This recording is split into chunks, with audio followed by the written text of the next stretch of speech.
All right, folks, welcome back. This is the Something Ventured podcast. I am Kent Lindstrom. I am your host. We have a replay this time, and we have a replay this time because Ben Cheung, who we interviewed, sold his company. His company got acquired by Microsoft. Getting acquired, a far more rare event than you would think in Silicon Valley. The odds against it are really astronomical, even though you would think every other guy who comes out of Harvard is Mark Zuckerberg. They are not. Ben was a great story, and we will re-interview Ben and talk to him about what it's like to have sold his company. But this is the before. This is when he was the struggling entrepreneur. So this will give you a sense of what it was like when he was in the trenches trying to make this thing happen. And he's a great story. This is not a guy who went to Harvard and he and his buddies started something and plan B was to go work at Goldman Sachs. And there's anything wrong with that plan. That's a fantastic plan. But this is a guy who came to this country as an immigrant, who worked as a dishwasher to buy his first computer, and built a company. That of course was a struggle. And now the news comes across last week that it's been sold. Microsoft acquired Genee. So here is the original podcast we did with Ben Cheung, the entrepreneur.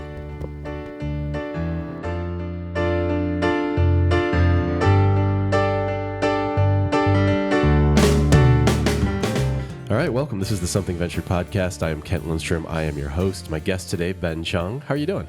All right. Thanks, Ken. All right, this is going to be good. So this is the Something Ventured podcast, and in this podcast, I explore the reality behind the Silicon Valley headlines as I sit down with the people who are changing the way we view the world online and beyond.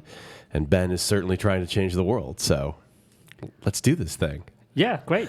So you're the founder of a company. I'm a little nervous about this not nervous, but a little worried about this podcast because I've tried to avoid having people on who start a company to talk about the company. Mm-hmm. The risk being that your company is like interesting, sort of like your kid's ballet recital is interesting. Like it's fascinating to you. And then for other people, like, okay, yeah, I think I've heard this like a million times. So we should be careful about this. Sure. Yeah. make sure it's entertaining. Yeah, absolutely. But that said, and it is kind of funny. I was talking to somebody today. I was like, when you describe your own company, it takes you forever. You're like, it's this and it's that, and this is nuance and all this stuff. Right. And yet, if you describe someone else's company, it takes you 2 seconds, right? If you're like, oh, HomeJoy is kind of, they come and they clean your home, and it's like on-demand home cleaning. That's why it's the best way to find somebody else to get the tagline for your company. it's pretty smart, right? Yeah. Like, just wait till someone else does it. So that said, you're the founder of a company called Genee. Is that correct? That's right. Yeah. And what? Tell us what that does. Well, Genee is basically, it's like a virtual assistant that helps you schedule meetings. Mm-hmm. And, I'm sure many people would say that it's, recognize that, scheduling meetings is a real big pain point for people. And it's a huge mental burden, especially for people that does it a lot. For people like who maintain relationship with, external partners and clients, etc. So, so Genee basically offloads all that burden from you and just takes care of it by a simple command. So there's a lot of technology behind it. And what stage are you at? Did you started the company already? It exists. Mm-hmm. Yeah. The product exists, I know, because we scheduled this meeting with Genee, and it worked. Mm-hmm. Great. What stage are you at? Did you start it or? Yeah, we started the company officially when we got funding around April last year. So we have been in deep development. There are a lot of technologies involved to make it right. Yeah. And we are just about to be, going out more publicly about it. We're like at the final stage of our beta. Yep. So we can't wait to have more people kind of start using it. Yeah. And so what was the, we should talk about that in a second, getting traction, but what was so how did the fundraising happen? Is it a friends and family thing? Are you venture backed, or how did you? We started with, of course, friends and family, and especially, ex-colleagues who have done well in previous jobs and who are interested in venture funding. Yep. And that seems like a common theme. If you get a nice exit, you suddenly become an angel investor. Yeah. So, we started that, and then, get enough momentum in that. Then we use the amount of money that we raised as a leverage, to kind of talk to the other more institutional investors. Yeah, sure. So I think that seemed to work out pretty well for us. So what was the journey there? You left a successful.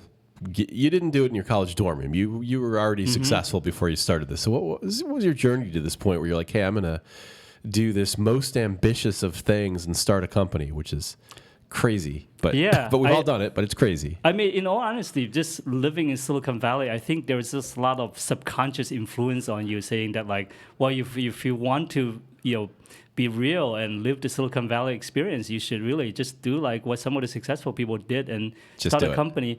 Yeah, I mean, there are a lot of subconscious things there. I would have to admit that it does influence me. Many people might reject that, but I think on the other hand, also, it's like after you have, worked in a large companies and, large and small, and some are successful, some are not, you kind of getting to a point in your life where you start thinking about like, how can I stretch myself a little bit more? Yeah. And how do I, go into a situation where I'm more vulnerable? And and let's give that a try, and maybe I can have a moonshot. Yeah. Kind of like, well, why is Google having all these moonshot projects? Because they have tons of money coming in and say like, let's try something bigger.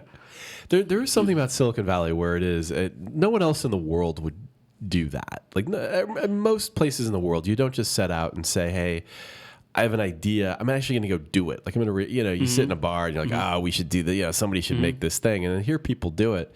Somebody here, we're broadcasting from the Founders Den, which is a place where there's a lot of startup companies. I was talking to somebody yesterday and they said something about Uber. They're like, Uber exists because only in Silicon Valley would somebody have the nerve to say, I'm going to press a button on my phone and a black car is going to show up. It's like the sort of audacity of the concept is kind of crazy. So starting a company, you're at a point where millions of people in the world haven't gotten already having started your company. Right. Yeah. I think it's a lot of people probably doesn't recognize this, but it's a kind of you have to have some kind of mental readiness or comfort in a way to think about starting a company. It's a privilege for us to be in Silicon Valley where the employment situation is so good, the economy is always constantly being good, that we have the privilege to think about bigger things.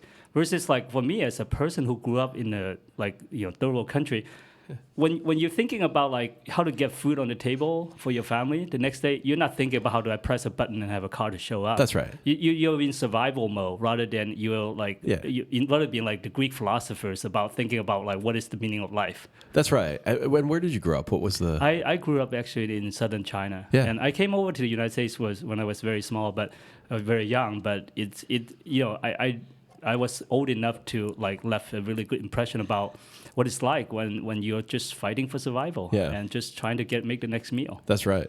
And that is one of the great things about, if you ever listen to Bill Gates talk, he points out that he founded Microsoft in the United States. He's like, I didn't do this in Nigeria. He didn't do it somewhere where he was struggling. And Mark Zuckerberg didn't do it somewhere where he was struggling to eat. He was, going to Harvard, maybe struggling to get to class or something like that. But and in fact, on the podcast, some people have pointed out that there's a reason that people like Mark Zuckerberg found companies because they can take a risk because what's their downside, right? They're going to go be an engineer at Google, or downside is going to be they're going to work at Goldman Sachs.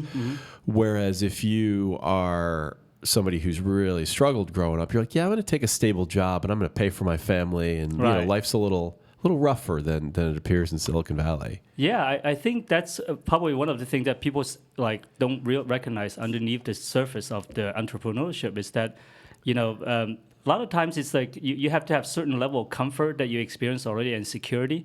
Then, therefore, you say like, okay, I'm willing to take this big risk because the downside is pretty low.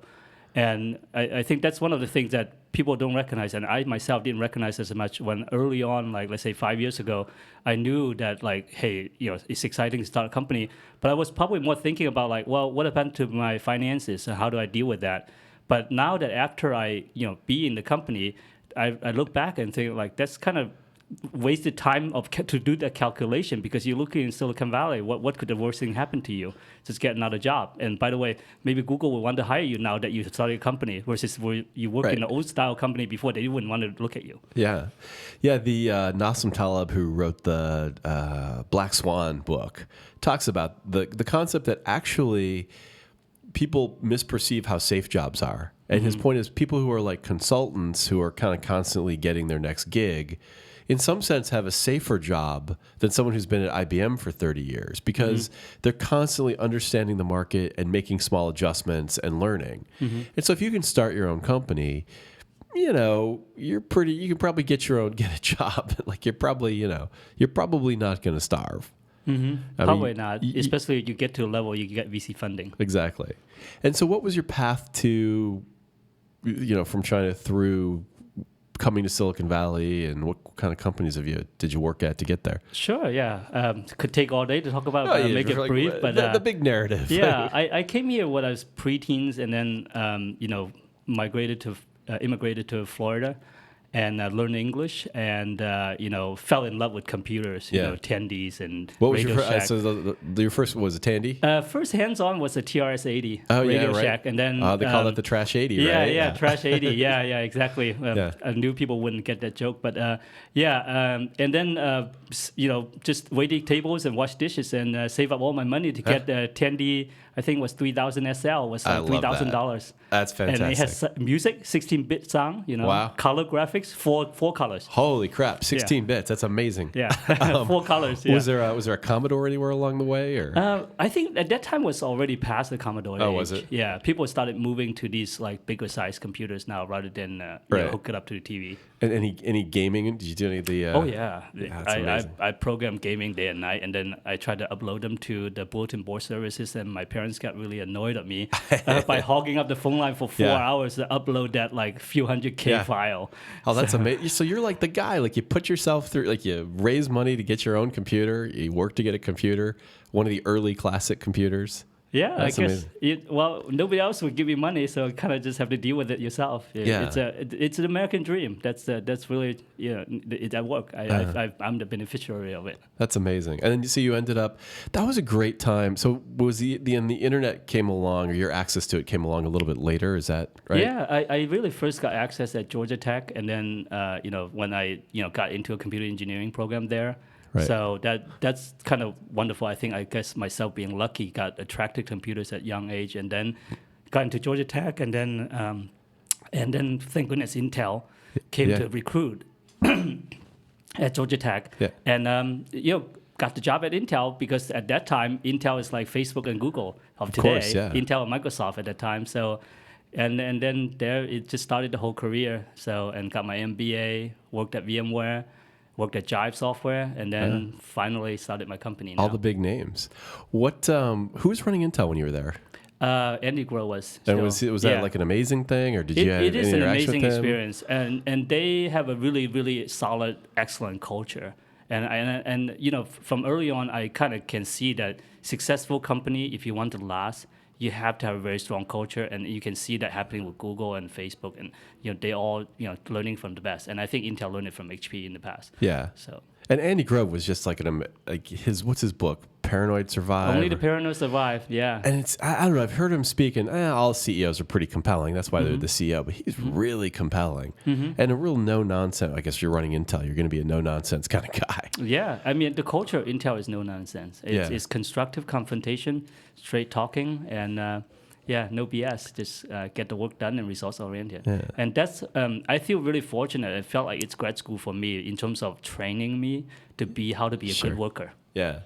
And did something work out along the line? I mean, you coming from nowhere in China or southern China, at some point you're like, oh, I'm actually going to be financially okay now because of these Intels and VMwares and all that. Mm-hmm. Yeah, was fortunate enough to got into VMware pre-IPO and then Jive Software pre-IPO, nice. So done well. But as an immigrant, I think a lot of other immigrants could relate. You always have this fear, because you have exposed to so many new environments that you always want have your risk under control. Yeah. So it wasn't until I really, really sufficiently comfortable that perhaps I felt like Mark Zuckerberg or some other people feel when they're more privileged growing up, that I feel comfortable enough. Let's do this, take the risk, and start the company. Yeah. But the funny thing is, once I started, the risk profile is the way that it's being viewed is completely different. Yeah. So what from the outside, because there's a lot of selection bias in Silicon Valley, right? The companies that succeed, you hear about them and people talk about it. And the guys who just struggle, like, maybe they don't want to talk about it because it's rough. Like, what did it feel like once you got into it, where you're like, oh man, I shouldn't have done this, or it's more difficult than you thought, or how did you kind of feel about it once you got into it? I think the biggest thing, maybe you start feeling very naive about a bunch of things because, the reality, the challenges start kind of piling up, and you're learning to deal with it. And that's really the way that you can do it is approach when you get stuck in that situation. There are two ways roughly direction you can go with it. One is that you feel overwhelmed and depressed. The other way is you kind of saying that like, hey, it's a growing up experience for me. I'm really glad that I now given the chance, now that I can grow up. Yeah. And I can like help myself to be more mature. Yeah. Yeah, there's something about doing it, like starting a company, and that you do, like, you have to do everything. And I think you don't realize that, like, in existing companies. And we get that all the time in my company. People ask us, like, hey, who's your who does your billing? Like, who should I send the bill to? Or they'll be, who's your design team? And we're like, there's 5 or 6 of us. Like, we all do it. And you kind of realize, like, you have to do every little bit of it, and you have to raise the money, and you have to sustain paychecks for a bunch of people who are working for you or whatever. And it's a tough thing. Yeah, there's just 1,000 things, million things to do. I think that's why one of the reasons why people like to start a company with co-founders is that when you have a co-founder and team, it really helps a lot. That you feel like you and the team's doing it together. Yeah. And so that you're not like alone, have to carry the burden of these millions of things that you have to do. The other thing I think is more severe that people are not prepared for, and I certainly felt that I'm not as prepared for. When I started, it was that like the mental burden of keep on kind of asking yourself, are we on the right direction? Am I doing the right thing? Am I prioritizing the right thing? I think that's a constant burden. And I talk to other co-founders, they say, that's the same thing. Like you're always wondering, am I on the right track? And am I, doing the right things? Yeah. Yeah. Especially before you have, traction. If you have traction and your app's just growing left and right, you're like, okay, people probably like it. Before then, I'm sure I know you get into situations where you think, well, man, it was such a great idea when I had it. I think it's a good idea still, but it'd be nice to get some evidence of that at some point. Yeah. I think there's definitely that point because, the reality is that, most startups go out there suddenly on the first day, they put it out there and then everybody loves it and then it kind of just go crazy from that point on. Yeah. But it's a lot of different searching and it might be very possible that you search until you run out of money and you still couldn't find the product market quote unquote. Yeah. But usually there are encouraging signs of, different magnitude, and I think what I learned from my co-founder, I think really helpful very helpful, is that he's gone through it multiple times, is that, you stay positive and you latch onto the little data points that you see and you keep following it, see where it goes. Yeah. And don't prejudge it, and also don't think about, that, it's not going to go anywhere. Yeah. Or don't think that like, I need to know before I invest. No. You start investing when you see little detail. Maybe you see 10 people loving it that are recruiters, but you still go forward. Maybe at most it's going to grow up to 100, but you don't know that. If you don't try, you never find out. It's interesting. Our company is going through we're going through a growth phase now, and it's great. And we're focused on growth. Like that's what we're doing. Like people love the product. That's step 1. Step 2 is get it widely distributed. And what's really interesting is what you learn is there's a couple things where you shift focus in your Instagram and suddenly you take off. But most of most companies never get traction, but the ones that most of the ones that do are just constantly doing things. Like they're putting experiments in the market and they're learning and they're learning and they're learning. Yep.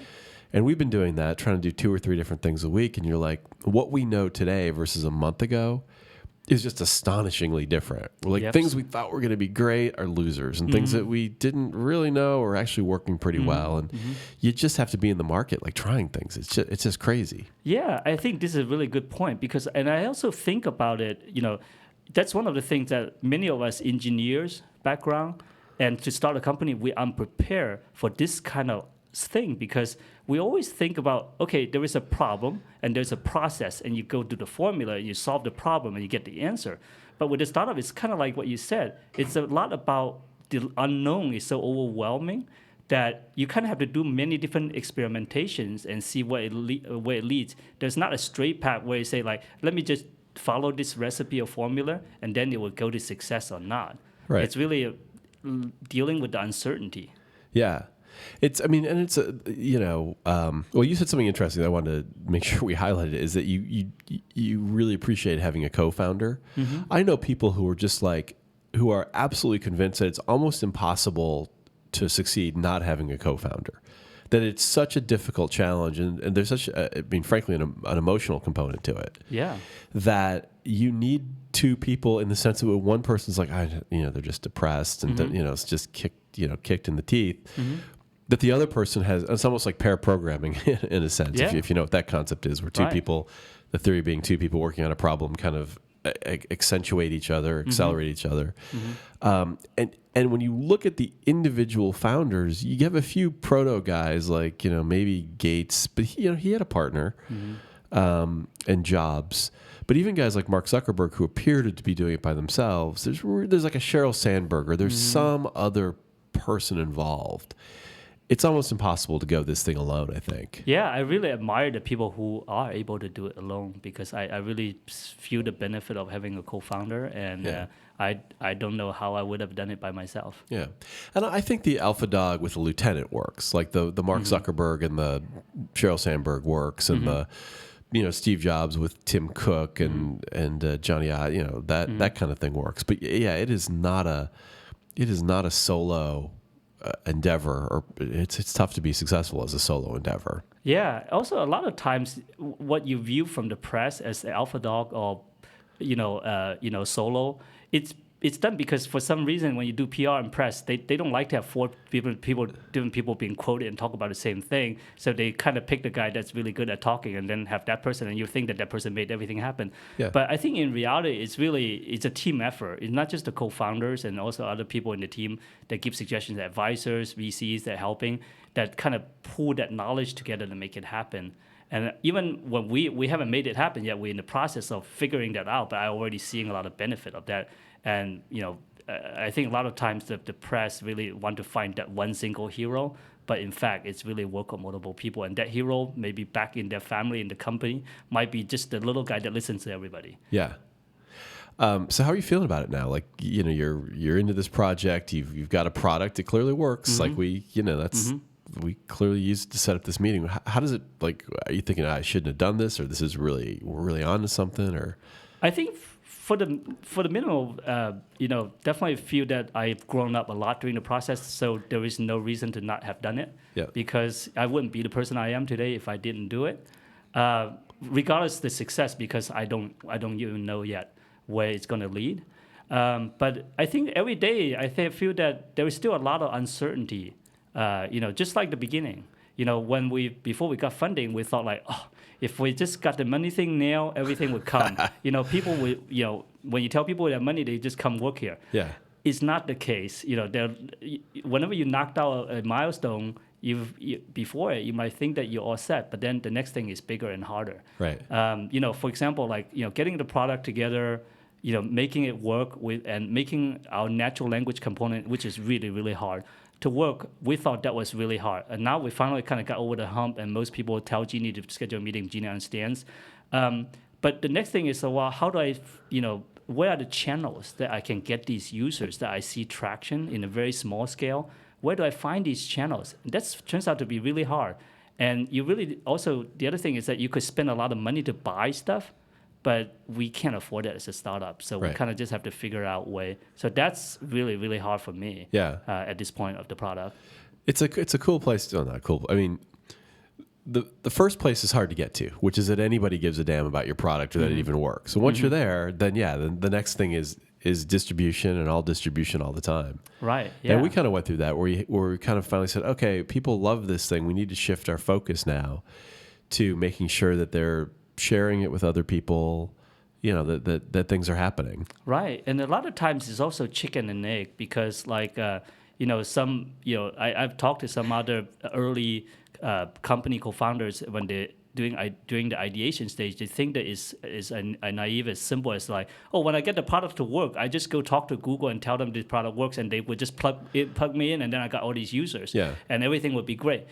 It's really not the case. I mean, you really have to constantly have to prove yourself. It's not simple as you get the product out there and then you get all these users. Yeah. So it's amazing the complexity of building a company and taking it through an IPO or sale, and the probability are incredibly low. And I think people really if you start doing the math on like how many companies get bought for $10 million or $20 or $50 million, say it's one every other day. It's like 100 a year, 200 a year. I'm sure this is a known number, and I'm saying the wrong number. But it's something not of the tens of thousands of companies that get started. And so people go into it with this huge sort of like, oh, I think it's probably 50% going to succeed, and the real number is probably 1% it's going to succeed, or something like really, really grim or really far off. Yeah, because people say that that people who buy lottery tickets are people really bad at math. Yeah, I think you can probably say the same thing about people who start companies are probably people who are really bad at math. Yeah, because that's funny. Because like you go through and you say, if you really sit back and objectively look at it, work out all the number with the probabilities, it's probably low. You're probably going to get less money than what you would have a stable job. Yeah. But on the other hand, don't fear that like your life is screwed when your company didn't go, because you live in Silicon Valley, so it's not a big deal. You might just 10,000, 20,000, 30,000 less. What is the big deal, right? So I would say, don't worry about not doing it, but it's really, honestly, if you're really like an accountant and you say, what's the ROI? Maybe it's a negative ROI. Well, what's funny is you really do learn from having a company not work. And so if you get these people who worked at Facebook or Google, and they quit Facebook or Google to start a company, and like their companies kind of don't go anywhere. And it's because if you're at Facebook or Google, everything worked. Like what, you're the marketing guy at Facebook. What does that mean? Like if Facebook was great. The guy who was at a company that struggled and didn't work, but she's a hardworking person, they actually learned a lot. And so I think that's why you see companies kind of coming from guys who have failed a couple times. PayPal's this weird thing where all these people from PayPal were successful, but you don't actually see people quitting Google and Facebook really and starting super successful companies. I mean, Dennis Crowley with Foursquare, he wasn't really ever at Google. The Flickr founder who founded Slack wasn't really ever at Yahoo. Like, it's interesting. I think you learn more from struggling against it and succeeding or failing enormously. And then if you're an executive or a venture capitalist after that, you're probably better for it. Yeah, I mean... I think that's really true. I mean, like, just if I imagine myself being like a hiring manager or something in one of these big companies, and you're looking at a guy who have failed with a startup, and I think one way to look at it is that, hey, this guy have already made all the mistakes, and he won't be making these mistakes when he comes to my company, to working for me or for our company, and probably save us the money of that would be wasted because of these mistakes. Now versus somebody have been in a very good environment and and being successful in a successful company, you're not sure if what they have really learned, and maybe they would be making all the mistakes that the guy that had done it would make on your dime, on your money. Well, we're always puzzled too in terms of like efficiency and frugality. We'll go to a company, whatever, Facebook or something, and they're like, oh yeah, we've got 30 people on the iOS design team, and you look at the app, you're like, what do they? It hasn't changed a pixel in a year. Like, what are the 30 people on the design team? Like, what would 3 people do? Like, we can never. I know what 1,000 salespeople do, and I roughly know what 1,000 backend engineers do. But sometimes you're like, really, you've got that many people? Like, okay, like I guess like you're a big company now, so the smallest number you guys can think of is like 15, people or something like that. Where startups are, 6 people. I mean, Instagram was, I think, 10 or 15 when it got acquired. Yeah, I think from our experience regarding that topic about the design, and I really think you're right. Like having a large number of people, I'm not quite sure if really what adds the value. What I find from my experience, through the process that it's really having the right combination of people with the different perspectives, or I would say different skill sets come together. For example, like how do you design a certain experience? Can you kind of meld somebody who have mindset of growth, growth hacking, somebody have visual design, somebody have interaction design, somebody who understands the users, like a product manager, right? And somebody who knows a little bit about implementation and what is the best way to go about it. If you can just have such a unicorn person that can meld all these knowledge and experience into one person, I think that's what would yield the good product. Well, and you look at guys like Michael Birch, who founded Bebo and sold it for $800 million. He was like that guy. Like he would code, from the ground up, and so he'd have an idea, and he also had a growth mentality too. Mm-hmm. And the reason he's a billionaire is because having a growth mentality means you have to be a little bit aggressive. You can't be the guy who's like, oh, I don't want to, bother anybody or whatever. But at the same time, when he had an idea at 10 o'clock at night, he could just code it into the system between 10 o'clock and 1 o'clock in the morning and then find out if it was working immediately. Right. And so his rate of learning and the fact that he was networked into Silicon Valley with other guys who were at other companies like Tickle and Facebook and whatever saying, oh, here's what we're doing that's working. If you put up a little thing that says, see who's on, people click on it and they invite their friends. Because he could do all of those things, that's why he's a billionaire. Yeah, that's what you get if you're that guy. It's that rare. Yeah, I mean, like to have the good intuition to make the right decisions, trade off right away, or have the team that tight enough such that you can quickly get something out there to try, rather than the 30 designers who have to debate with the 30 growth guys all together to figure something out. I am more and more convinced. I mean, everyone says this and you know that, but man, the quicker you're in the market and learning and making adjustments, it's almost like the whole game, in my opinion. Like just these phases, and we went through it, companies go through it, but this phase you go through where you're like building for 6 or 7 months, it's just brutal. Like, the quicker you've got something in the market and you're building because people are complaining about something, so you're getting rid of it, or you've tried something that people are loving, and so you're doing more of it. Man, the quicker you can get into that flow, the better off you are. Yeah, I think so. It certainly helped us a lot in terms of like figuring out the priorities. I remember like when we first started, before we got funding, I told my co-founder that like, why don't we just have people like email Genee, and then I'll just read the email and I actually go and schedule the thing manually, but I would type the words such that I sound like a robot. So that they think that they couldn't tell the difference. Right. So we kind of learned quite a bit from just doing that. I mean, it kept me busy because whenever I see an email, I immediately drop everything and then do the schedule, manually. But I think it's well worth it. So what happens next for you guys though? When are you guys gonna be doing the fundraising, the lovely experience of meeting with VCs and all of that? Yeah, I think it's coming up soon, not immediate. I mean, certainly we would need to kind of start going at it in the next few months, because I think one of the things with the startup, is that you always have very emphasis in short term.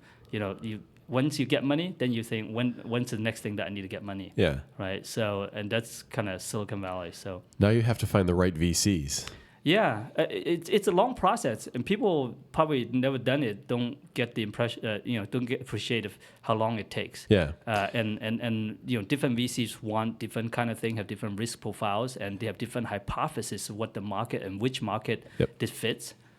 Well, that's a pretty interesting point. The James Currier, the great entrepreneur, said to me, and if I say this wrong, my apologies, but roughly, VCs don't invest in anything that wasn't already their thesis. So you're not going to walk into a VC and say, hey, Bitcoin is exploding and security for Bitcoin is going to be a huge market. Mm-hmm. And they go, oh, I never thought about that, but yeah, that's a big market and I want to invest. Mm-hmm. Like, the only way most VCs invest is they have a thesis. They're like, hey, technology is going to replace humans in all kinds of things, like scheduling meetings. Mm-hmm. And that's their thesis. And then you show up and say, I've got a technology. And they go, yeah, I knew it. Like, I'm smart. Mm-hmm. Like, that's the only way you get funded. You never introduce a new idea. Hey, healthcare is broken. You didn't know it. Now you know it. Like, that just never works. Yeah, I think I myself don't have enough experience to say, but you've been to it many times there. But I see that kind of trend. I mean, like but I think the little nuance about it is that for the really early stage, and they call it pre-seed now because seed rounds are so big. Yeah. Pre-seed kind of almost like super angel early stage VC. Those I find that they're a little bit more open. Yeah. They kind of they don't have preconceived notions. They kind of more interested in hear what you have to say, and they they decide to go or not to go. But for the larger ones that I had talked to, perhaps by mistake, on my earlier pre-seed kind of round, I kind of get the impression they do have certain hypothesis. Yeah. And they were just evaluating whether we fit in or not. Well, the funny thing too is you've got a technology. So the funny thing about VCs is a lot of funny things, but one of them is that they think everything's going to be automated and replaced, except for them. Like for them, you need an intelligent human being to do the investing. And so I wonder if VCs look at Genee and go, oh well, no, you can't replace my admin. Like my admin's like perfect, and this isn't a problem because he or she does this all for me. But yeah, well, I think the good thing about Genee is that we actually tell them that the admin market is replacing existing admin is not as big as giving everybody in the world who can't afford a $70,000 or $80,000 admin an admin. yeah, So that's much bigger than the number of people who have admins. So Yeah. that's a market opportunity that you should think about as being in. yeah. Well, you're certainly solving a real problem. So how can we wrap it up here? But how do people find okay, people want to try this thing out and maybe give you feedback if you're open to that? How do they track down Genee? We make sure they know how to spell it and all that before we Yeah, sure. leave everyone. I appreciate the opportunity. Oh, of course. Yes, people can sign up for Genee by just going to genee.me, genee.me, or if you have a meeting to schedule and you haven't even signed up, you can actually even CC Genee on your email without even signing up for anything, and we'll get you through the process. So the email address to CC is genee@genee.me. Oh, that's cool. I love that I use a thing called Wunderlist that got acquired by Microsoft. It's a to-do thing. And one of the things they have is you can just email the damn thing. It's great. Yeah, this one is kind of, you have an admin standing by, just email Genee and then get a meeting scheduled.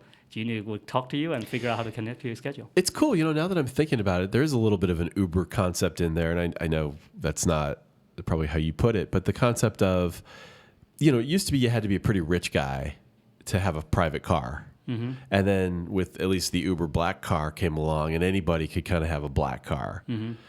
You kind of get to the point now where anybody can kind of have what appears to be an assistant setting up their schedules. Yeah, for scheduling. I mean, the way that, it's a separate topic all itself in terms of AI and how sophisticated virtual, machines have become. But I think that we're at the stage where we're the Roomba or iRobot. You can't have somebody as a robot as sophisticated as a maid that does everything in your house. But I think we can have technology that's advanced enough that you have a machine that only does scheduling part of the admin part of the part of the admin job for you virtually, automatically. Yeah. And the nice thing about computers is it's really fast and they don't complain. Work 24/7. I like it. All right, this is good. I think we've done this thing. That wasn't that bad. It's we fun. didn't bore people with the story of a company. It's fun. I hope that my experience is useful for some of the people who are thinking about starting up. I mean, I think I certainly got a lot of benefit from talking to people who have been through it before, and then learn some more when I did it. Well, and you've clearly kind of gone a long way from being in southern China and working on a TRS-80, to the most advanced technology possible here in the middle of Silicon Valley, which is sort of the capital city for technology. Yeah, it's been a very interesting journey. And I think one of the things is that you kind of keep on have to improving yourself. I mean, I started with semiconductor. I could be still doing semiconductor today, but I chose not to. And I chose to, learn the latest and greatest thing and keep it up. Yeah. What a great path. All right. Well, Ben Cheung, thank you very much for doing this. Thank you. This has been the Something Venture Podcast. I'm Kent Lindstrom. See you later.